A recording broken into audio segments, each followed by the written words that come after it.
right, good morning.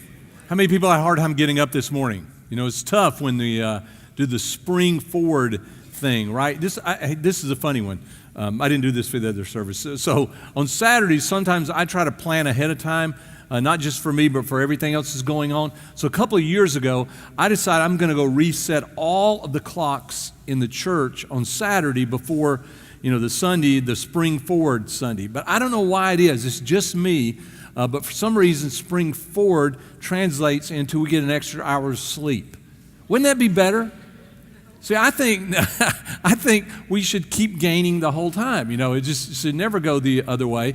And so I set every clock in the church before I left on a Saturday evening the wrong direction.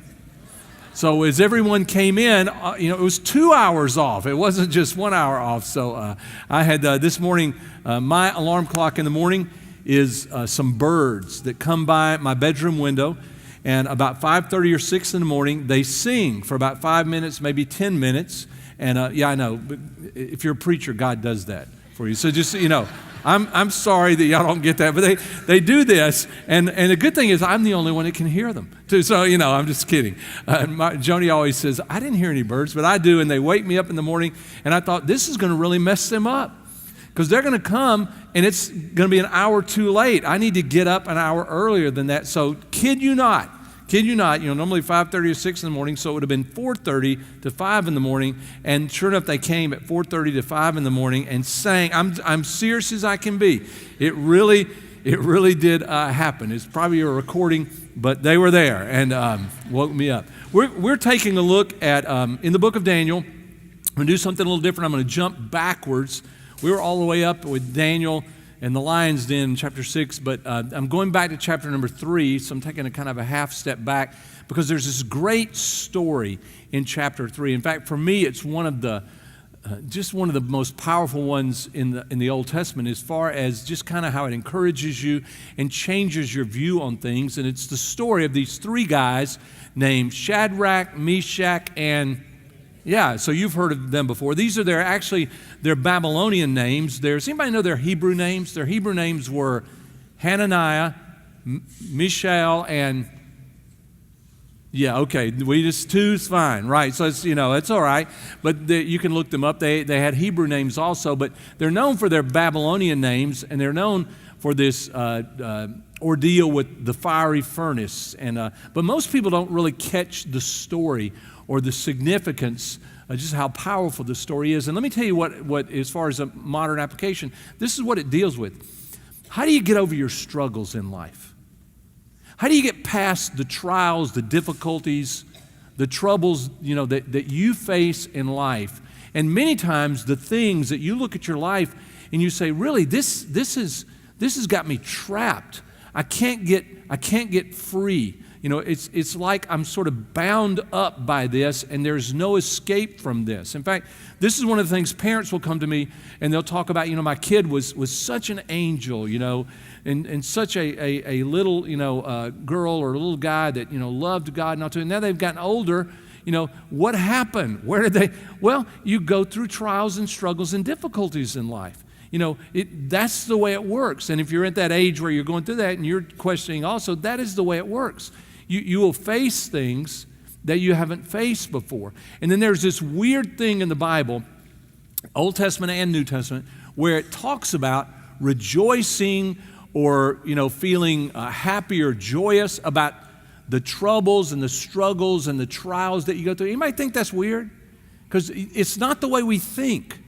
The way we think is, well, here's how I'm going to get through my struggles or my troubles.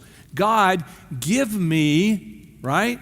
Give me this award. God, I'll get over my trouble. Give me, another check. Give me, more money. God, I'll get over my struggles. Give me another accomplishment. I dealt with singles for a long time. And one of the things that when you're single, I know, I felt the same thing. God, I'll get over all my struggles and my troubles if you just give me the right person, right? Then all my struggles and trials and difficulties will be over because all I need, God, is for you to bless me. Just give me the things that I need, and then I'll get over all my struggles and my trials, my problems, the things that hold me back. Those things will go away. And this is what you find out as you go through life. It doesn't work that way. It may temporarily kind of make you feel better, or you'll forget about your troubles for a little bit. But actually, not only does it not get you over them, sometimes what happens is it brings new ones. And you're like, wait a minute, this is not supposed to work that way. And that's because, as people, that's how we think it works. That's how we figure it out. You rarely hear someone say, God has blessed me by sending me this really difficult trial. Anybody?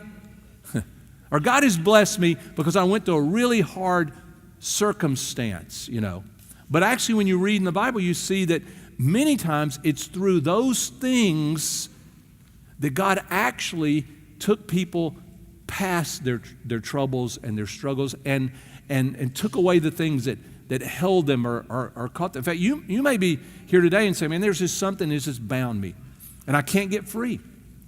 There's nothing I can do. God, and you're looking for something, but the truth is you might be looking for the wrong thing. And then when God sends actually the answer for you or puts you in the right place, the right circumstances to free you, you might actually be running away from the thing that God wants to use to set you free. That's because He's God. And God has always been the one who does things backwards from the way we would think He would do them. It's not the way we would do it. That's why it's a trust relationship between us and God. So let me get you to jump in with me. This is Daniel chapter number 3. And if you have a Bible, you want to look there. If you want to look at your outline, it'll also pop up on the screen. There's a lot of verses in here. It's all right. I read fast. This is what it says. Verse number 1.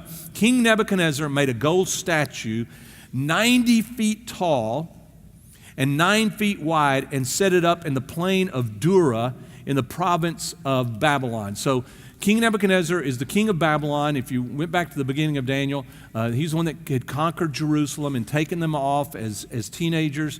They've all grown up now. And in the previous chapter, this is actually where Daniel tells him a dream that he had and interprets it. And the dream is this giant statue that has a gold head, silver shoulders, a bronze sort of hip and thigh area, iron legs, and then the toes on the feet are made out of iron and clay.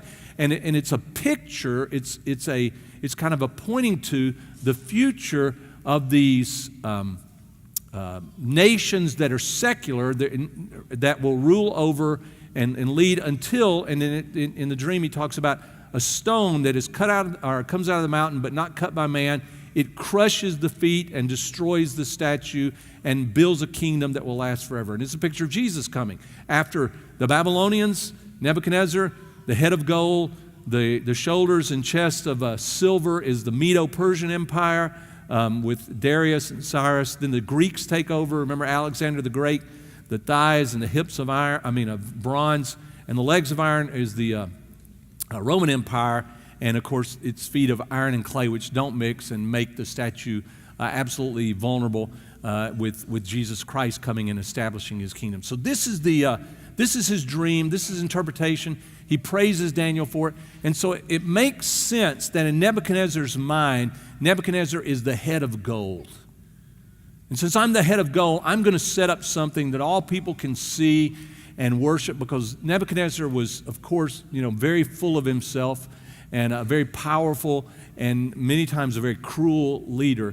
And so the plain of Dura is not in Babylon. This is outside the the city of Babylon. And that's all right. You can laugh at that, brother. Okay, outside of Babylon, and there in this desert area, he sets up some sort of image or thing to set up. In the language, it could be an image of a person. But it also could be a stylus that they would set up, like the Egyptians set up, and be tall, and he would carve on it his accomplishments and all.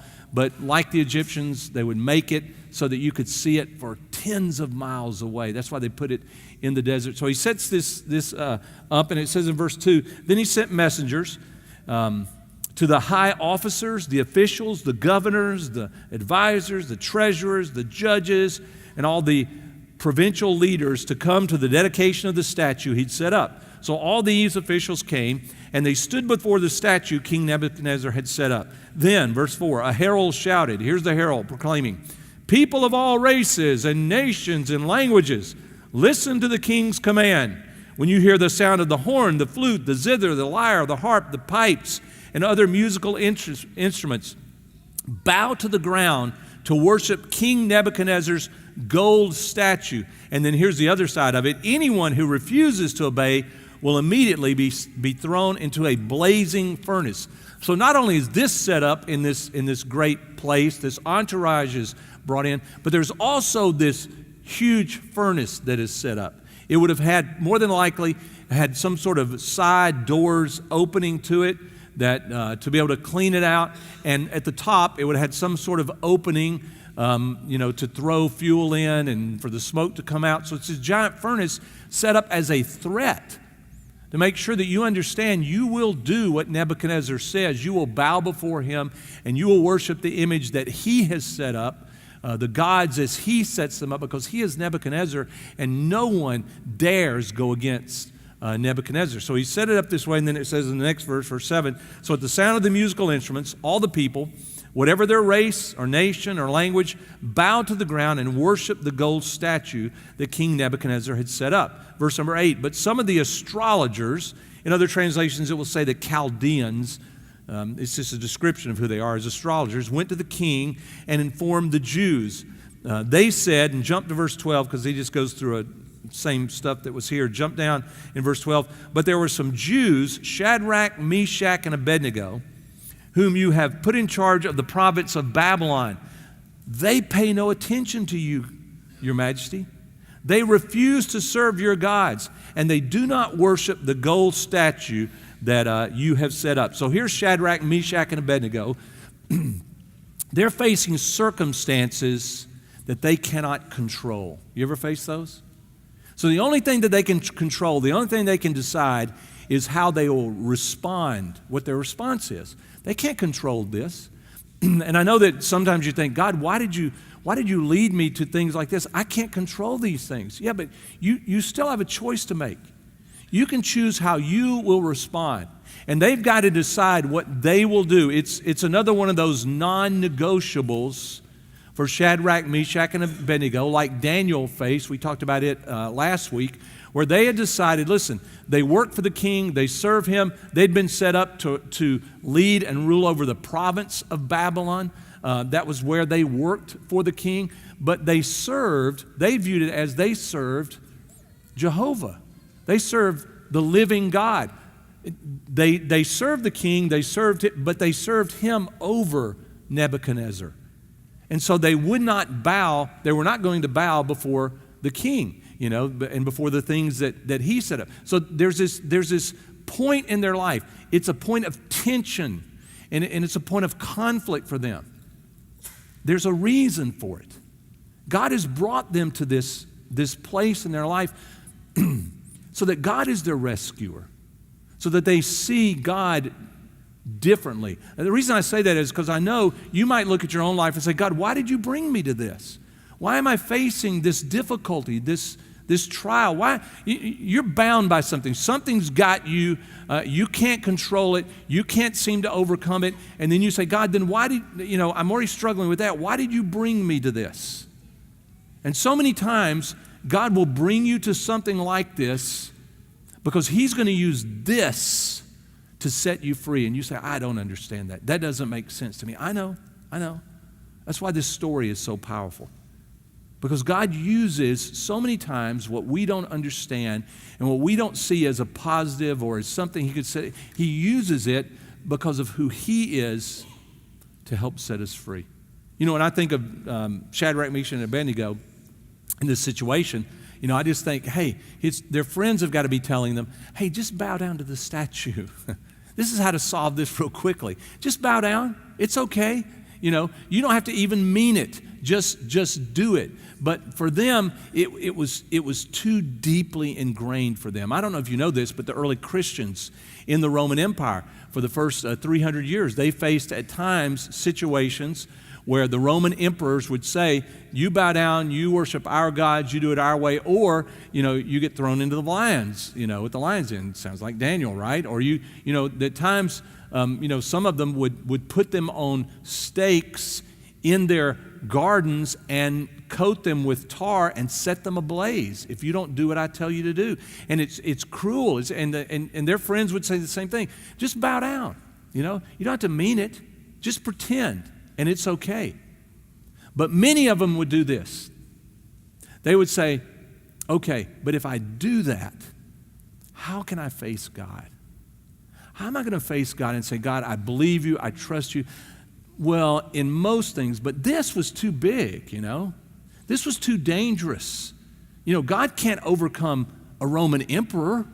God can't overcome, the king of all Babylon, and you're going to hear in your life, hey, listen, how is your God going to fix this? And the problem is, if you think you're going to tell God how to fix it, or someone else is going to tell God how to fix it, you'll miss it. Jesus was even accused of the same thing. Hey, if you're God, just come down off the cross.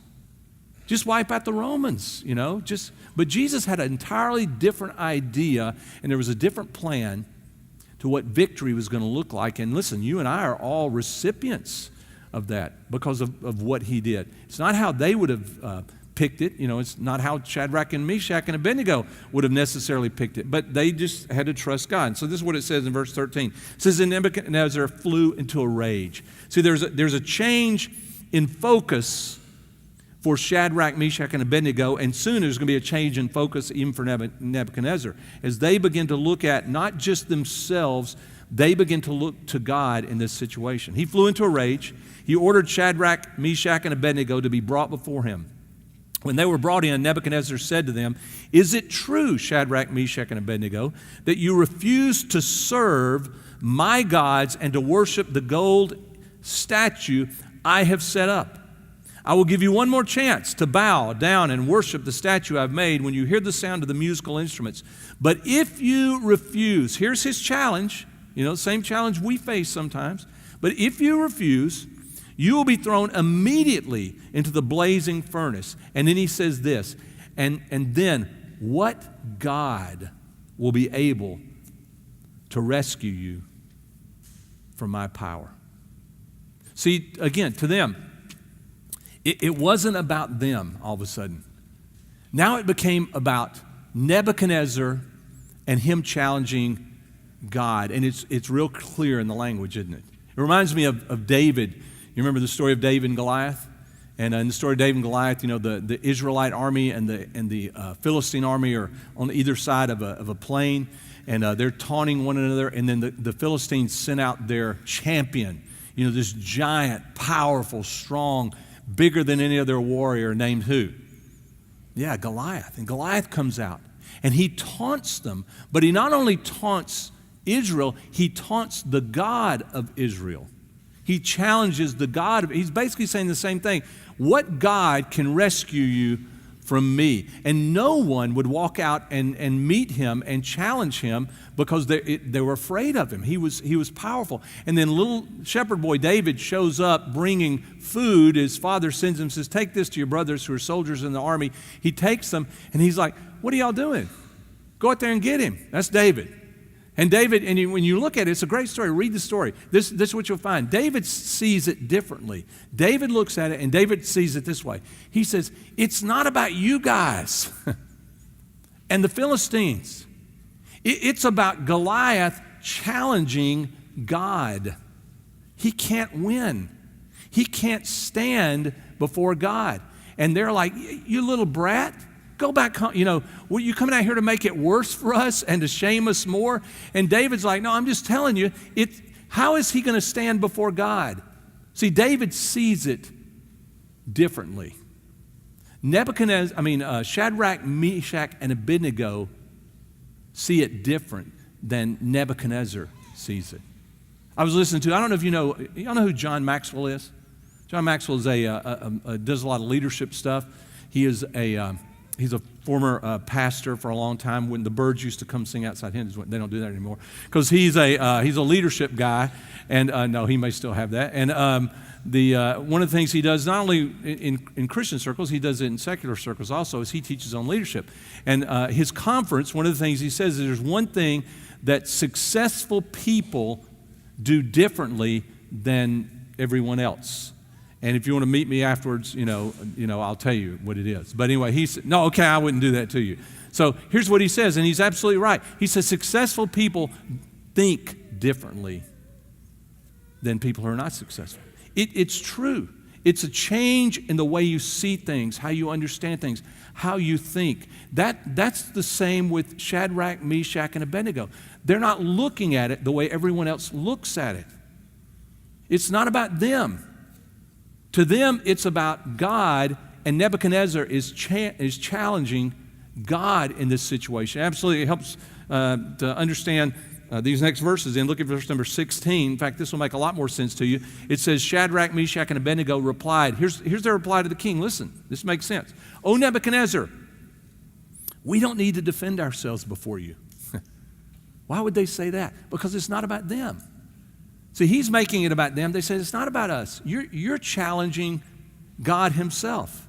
He said that if we are thrown into the blazing furnace, the God whom we serve is what? He's able. We may not be able.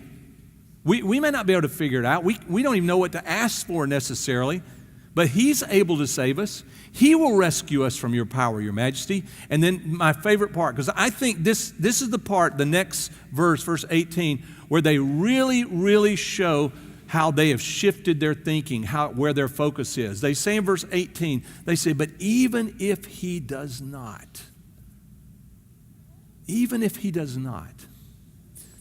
we want to make it clear to you, your majesty, great respect, that we will never serve your gods or worship the gold statue that you have set up. Wow. I mean, there's such humility and yet such a nobility in what they say because of how they view and how they understand God. And how they understand it is it's not for us to figure out. In fact, if we try to figure it out, we'll mess it up because we'll tell God how we want it.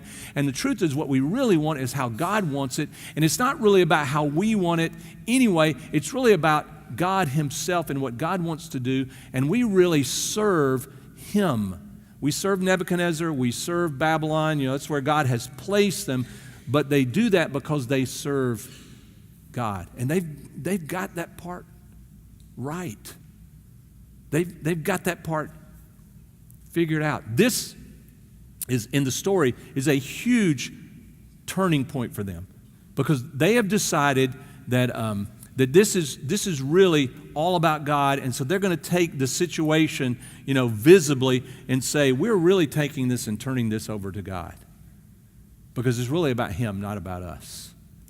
And we just serve him. And so God will choose how he decides to deal with us, but we will still not serve your gods, or we serve him. They're good at what they did for Nebuchadnezzar, but their ultimate loyalty, it still rested with God. And so this is what it says in verse 19. This makes perfect sense, doesn't it? Nebuchadnezzar was furious with Shadrach, Meshach, and Abednego.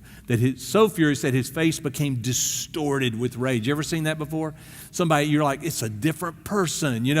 Look at that. His face is, he was so angry with them that they would dare to challenge him in this way. And it says he commanded that the furnace be heated 7 times hotter than usual. In other words, just pile on the wood or coal or whatever they were fueling, just pile it on. I want this furnace hotter than it's ever been before.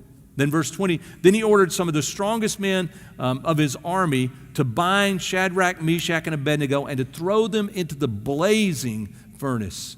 So they tied them up and they threw them into the furnace, fully dressed in their pants, their turbans, their robes, and their other garments. This is noteworthy because normally, apparently, the practice would have been to take their clothing away from them, before they are executed in this way, because back for them, clothing was incredibly valuable. You just didn't, burn those things. But in this case, Nebuchadnezzar is so mad. He is so furious.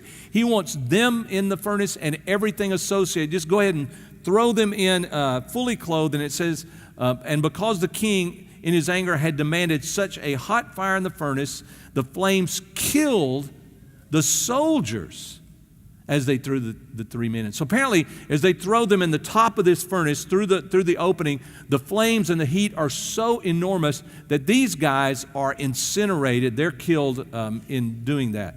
So Shadrach, Meshach, and Abednego, securely tied, fell into the roaring flames.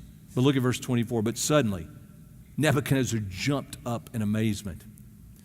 He exclaimed to his advisors, "Didn't we tie up 3 men and throw them into the furnace?" "Yes, Your Majesty, we certainly did." They replied. "Look," Nebuchadnezzar says, "I see 4 men unbound, walking around in the fire unharmed." And he says this, "And the 4th looks like a god." Didn't we throw 3 in there? Didn't we bind them up? Didn't they take ropes and just tie them totally up so they had to carry them and throw them in? And now look in the flames. Wouldn't this have been an incredible picture? I mean, some movies guys got to do this at some point, because when it's that hot and the flames are going, and you know how the heat distorts the picture anyway, so you can kind of see in there, and you look in there, and you say, "But didn't we throw 3 in?" There's not 3 anymore. There's 4, and they're walking around. The 4th one doesn't even look like, it's distorted, doesn't even look like a man. There's something different about the 4th one that is there. See, here's the point of the story. It's in these times and in these struggles that people see Jesus with you. That people see God alive. They see something of who He is in your life. It's not during the times when you pray and say, "God, give me what I want," and God gives you what you want.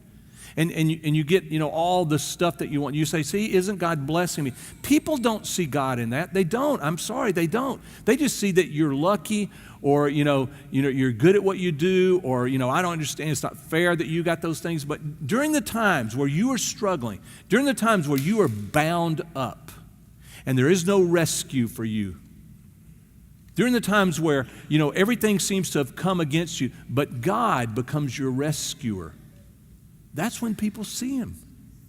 That's when they look and they say, "Weren't there 3? I see 4. There's another one there." And these guys are now free. They are loose. Look at the next part of the story. It says, verse 26, "Then Nebuchadnezzar came as close as he could to the door of the flaming furnace, and he shouted, 'Shadrach, Meshach, Abednego, servants of the Most High God, come out. Come here.' So Shadrach, Meshach, and Abednego stepped out of the fire, just out of the flames. They come walking out. Then the king's officers, his officials, his governors, his advisors crowded around them, and they saw that the fire had not touched them. They had not been burned at all. In fact, look, it says not a hair on their heads was singed, and their clothing was not scorched. It says they didn't even smell like smoke. Is that incredible? Not even a smell of smoke. My son, when he was little, he loved to play in fire. I think all boys do, right? And the thing is, it was always a dead giveaway that he and his friends had gone somewhere and got near a fire or something, because when he came home, it was a piece of cake. You're like, "Whoa, what have you all been doing? What have you been into?" You immediately go and you're calling the news station. Is somebody's house burned down? Because you guys, what have y'all been? I can smell the smoke. You can't hide it. There's no way to get around it. Plus, he would usually be covered in black soot. But it's still, you could smell the smoke. Not with them. Wasn't even a trace of what had happened. And look at the next verse. It says in verse 28, "Then Nebuchadnezzar said, 'Praise to the God of Shadrach, Meshach, and Abednego. He sent His angel to rescue His servants who trusted Him. They defied the king's command and were willing to die rather than serve or worship any god except their own God. Therefore, I make this decree. if any people, whatever their race or nation or language, speak a word against the God of Shadrach, Meshach, and Abednego, they will be torn limb from limb, and their houses will be turned into heaps of rubble. There is no other God who can rescue like this. You know, when I read that, my first thought was to kind of laugh, as if God needs Nebuchadnezzar to threaten people, right? What? Thanks, but, no thanks. You didn't really catch it, did you, Nebuchadnezzar? This is because you defied me. I don't need you to do my work for me. I don't need you to do my bidding. I'm able to rescue my own. I've always been able to rescue my own. In fact, here's the thing I think is so important that it's easy to miss not catching this. The fire that was intended to destroy them is actually, that means the trial, the circumstance, is actually the exact thing that God uses to set them free, to burn away the ropes that were binding them, that were holding them. See, that's what God does for you and I.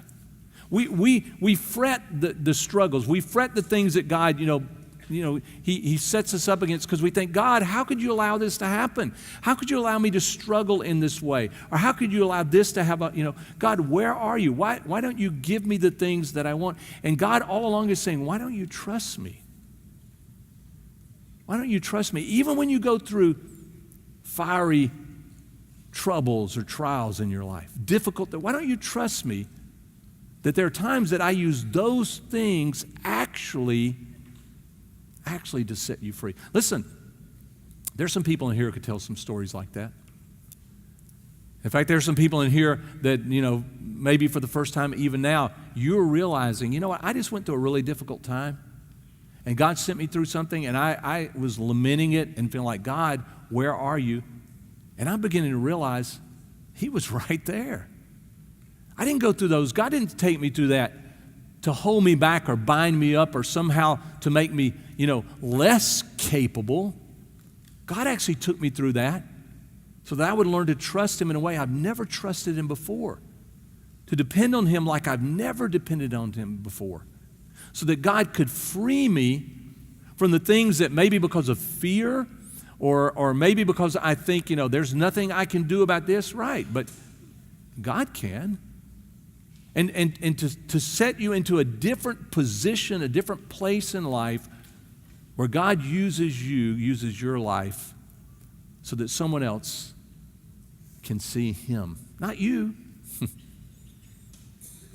but so that they can see Him. Would you pray with me this morning? I don't know what you're facing or what you're going through, but of course God does.